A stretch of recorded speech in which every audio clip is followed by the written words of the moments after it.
Price God. எல்லாருக்கும் வணக்கம். கர்த்தராகிய இயேசு கிறிஸ்துவின் நாமத்தினால என்னுடைய அன்பின் வாழ்த்துக்கள் அனைவருக்கும்.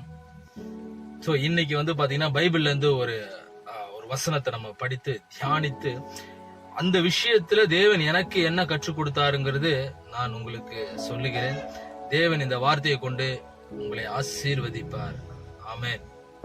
ஆண்டவர் நமக்காக என்ன சொல்கிறார் அப்படின்னா, சங்கீதம் 32:8 ஆண்டவர் சொல்கிற வார்த்தை, நான் உனக்கு போதித்து நீ நடக்க வேண்டிய வழிகளை உனக்கு காட்டுவேன், என் கண்ணை வைத்து உனக்கு ஆலோசனை சொல்லுவேன். அப்பா, என்ன வசனம்! எனக்கு இந்த வார்த்தையை கேட்கும் போது எனக்கு பயங்கரமான ஒரு உற்சாகம் எனக்கு வருது. சோ தேவன் இந்த வார்த்தையை கொண்டு உங்களை ஆசீர்வதிப்பார். பாத்தீங்கன்னா நானு எனக்கும் சரி, இந்த உலகத்துல இருக்கிறவங்களும் சரி, நான் நிறைய இடத்துக்கு போகிறனால நிறைய விஷயங்களை நான் பாக்குறேன். அப்போ நம்ம நினைச்சிட்டு இருக்கிறோம், நம்ம போகிறது தான் இந்த பாதை தான் நல்ல பாதை, சரியான பாதை அப்படின்னு சொல்லிட்டு நம்ம போகுவோம். சில விஷயங்கள் என்ன பண்ணிடுறோம், போய் மாட்டிக்கிறோம். அதுல இருந்து வெளியே வர முடியாம, என்னடா நம்மளுக்கு இந்த பிரச்சனை, என்ன நம்ம சரியா தான் வந்தோம், ஏன் இப்படி நமக்கு கஷ்டம், என்னதான் பிரச்சனை அப்படிங்கிறது நமக்குள்ளேயே நம்ம கேள்வி கேட்டுக்கிட்டு இருக்கும் போது என்ன பிரயோஜனம்? ஸோ நிறைய பேர் நான் பாக்குறேன், நிறைய பேர் பாத்தீங்கன்னா அவங்களுக்கு நிறைய போராட்டம், பிரச்சனைகள், தொழிலும் சரி, வேலையிலும் சரி, அவங்க குடும்பத்திலையும் சரி, நிறைய போராட்டம், பிரச்சனைகள், ஒரு நிம்மதி இல்லாத வாழ்க்கையை வாழ்ந்து கொண்டு இருக்கிறார்கள் நிறைய ஜனங்கள். அப்படி நான் நிறைய பேர்த்த பார்க்கும்போது அவங்களுக்கு ஏதோ ஒரு சொல்யூஷன் வேணும் அப்படின்னு சொல்லி எங்கேயோ ரொம்ப தூரம் நிறைய இடத்துல டிராவல் பண்ணி அவங்க பாத்தீங்கன்னா ஒரு சொல்யூஷனுக்காக, அதுல இருந்து ஒரு நிம்மதிக்காக, ஒரு ஆறுதலுக்காக நிறைய இடங்களுக்கு அவங்க கடந்து போறாங்க.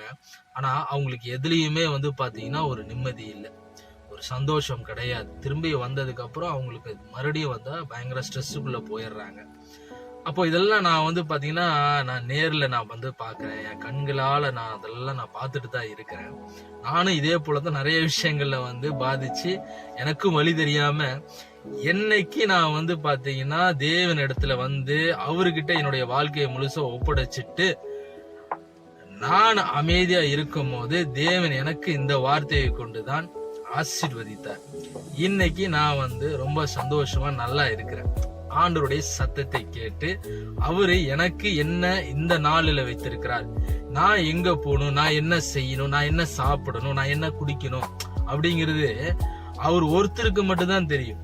சோ அந்த வார்த்தையை நம்ம கேட்டு நடக்கும் போது அதுல நமக்கு ஒரு பெரிய ஆசீர்வாதம் இருக்குது. சோ இன்னைக்கு பாருங்க, நம்ம அந்த ஆலோசனை, அந்த ஆண்டவருடைய அந்த சத்தத்தெல்லாம் இதெல்லாம் எப்படி கேட்கறது அப்படின்னா இதுதான். சோ இன்னைக்கு பாருங்க, அவர் பக்கத்துல தான் உட்கார்ந்துட்டு இருக்கிறாரு. என்ன அப்படின்னா அந்த அனுபவம் நமக்கு வேணும். நம்ம இறைவனோட இருக்கிற அந்த அனுபவம் முதல்ல நம்ம பெற்றுக்கொள்ள வேண்டும். அப்போ நம்ம என்ன செய்யணும் அப்படின்னா, நம்மளுடைய பாவங்கள், ஒருவேளை நீங்க இந்த பாவத்துல யாராவது இருந்தீங்க அப்படின்னா உடனடியா அந்த பாவத்துல இருந்து விடுதலை ஆகி உடனடியா நம்ம ஆண்டவர்கிட்ட, நம்ம ஏசப்பா கிட்ட முதல்ல சரண்டர் ஆகுவோம்.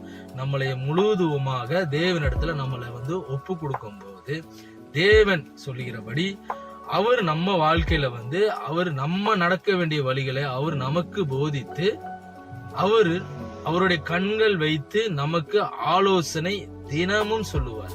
சோ இப்படி போகணும்பா, இதை செய்யணும், இதை பண்ணணும் நீயே அப்படின்னு சொல்லி அவருடைய சத்தத்தை கேட்டு நம்ம நடக்கிற பிள்ளைகளாய் நம்ம முதல்ல மாற வேண்டும். அப்படி நம்ம நடக்கும் போது நமக்கு பெரிய ஆசீர்வாதம் அந்த நாள்ல நம்ம பெற்றுக்கொள்ளலாம். தேவன் இந்த வார்த்தையை கொண்டு உங்களை ஆசீர்வதிக்கிறார். அவர் உங்க மேல கண்களை வைத்து எப்பொழுதும் ஆலோசனை கொடுத்துக்கிட்டே இருப்பார்.